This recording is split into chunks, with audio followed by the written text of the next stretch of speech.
overseas, it says because of this tariff situation that the Europeans would be targeting American-made products.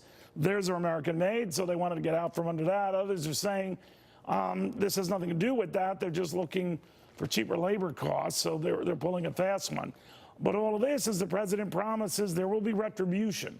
To Market Watchers Mark Lashini, Keith Fitzgerald, and National Taxpayers Union senior fellow Mattie Duppler. Mattie, what do you think of the president's take on this? Not too satisfied with Harley Davidson's response. Well, Neil, for one, I have to say I'm a Wisconsinite, so I stand deeply averse to what the president is saying in terms of taxing a Wisconsin company. But really, this is just a deep, profound misunderstanding of the way commerce works.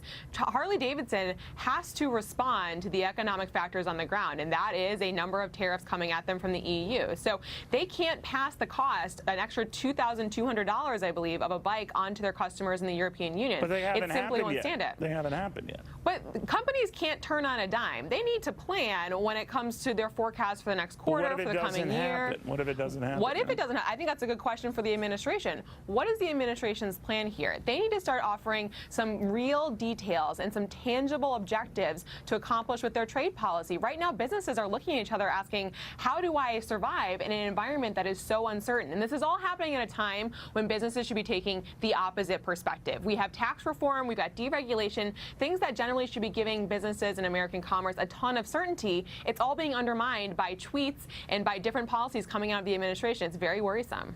You know, Keith Fitzgerald, a lot of people who quickly seized on the Harley Davidson news say, oh, we're going to lose thousands of jobs, Mr. President, so thank you very much. He could come back and easily say, yeah, but we've netted millions more since I became president. But there is a fear here that this could open up a wound, and you're ripping the scab off and maybe ripping a lot of these companies out. What do you think? Well, I think that your statement is very accurate, Neil, because trade wars never end well for capital markets. And that's the thing here. You know, the trade war is being played out against the political scheme of things. But the CEOs don't have that luxury of playing politics. They've got to play profits, and they've got their shareholders and trillions of dollars on the line to deal with. So if Harley, for example, has to move to survive, I bet there's dozens of companies out there in the next couple weeks are going to break similar news. Q1 and Q2 numbers are in the bag, but Q3 and 4, as long as the uncertainty's there, to Mattie's point, are a real challenge. You know, Mark, I'm wondering, though, and I don't know the particulars nearly as well as Mattie when it comes to her favorite Wisconsin company, and I think she raises all good points. But, you know, a lot of these companies can then hang a bad performance or a bad quarter or a less than expected quarter on tariff fears, much like, and I always saw this, you know, reporting in this business since I was a much younger man, retailers blaming the weather, as if. So what dynamics are you seeing here? Well, Neil, the thing that Mattie mentioned that I'm most concerned about is related to business confidence. We know sentiment among business leaders from companies big to small has spiked post the election to levels that we hadn't seen in almost 20 years. And the plans associated with capital expenditures, hiring, increasing compensation to attract and retain workers, all has been moving up and to the right. And so I worry that to whatever degree talk about tariffs and the uncertainty associated with it bleeds into those sentiment readings and therefore douses those animal spirits that have been recently ignited, actually translates into a mechanism in which it actually retards economic activity and business activity. So right now we haven't seen enough evidence to suggest that that is occurring, but mentions of the word tariff among business leaders is spiking at the moment, and so we have to tread very carefully and monitor developments along this trade negotiation front as to how it actually may translate into an economic impact, which is going to weigh on financial markets. You know, Mattie, I'm not a fan of tariffs. I'm not a fan of this sort of a bludgeoning approach with our friends and our foes alike. But when you start looking at what some countries, led by the Chinese, have been doing for years, whether they're rigging their currency or their markets or having U.S., particularly investment and auto concerns, go through hoops just to do business there, it does open your eyes up to what a stilted market that is. Now, I don't know if this is the response that's necessary, but I don't see the Chinese blinking, and I don't see them changing. And I'm wondering then, if this were to drag on for potentially years, which hasn't been ruled out, then what?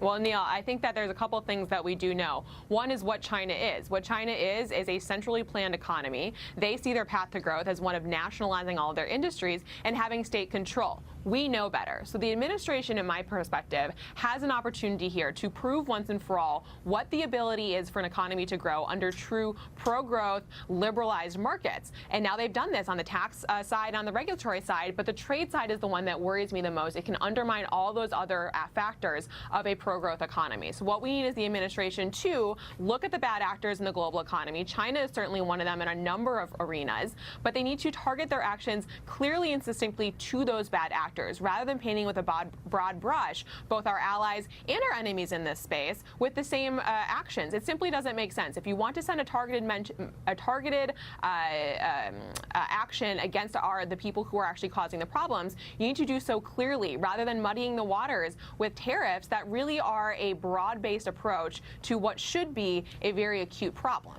You know, Keith Fitzgerald, a lot of people have said to the president, oh, we trust him on this, there's a method to his madness. And I always come back, because, you know, I'm not the sharpest tool in the shed. What if it's just madness? What if he's just crazy as a bed bug, and then there is no method to this, and it's, you know, anything that sticks, and then they'll eventually cave, and we'll all be better off. You know, for a while, that maybe you'll get a result, and you'll get countries cowering, but they don't seem to be dealing. Well, you raise a very valid point. I've spent a lot of my career overseas, including a lot of time in mainland China. And let me tell you something, Neil. You know, it's not the Mao jacket, donkey cart economy that it used to be that we grew up with seeing in National Geographic or Life magazine.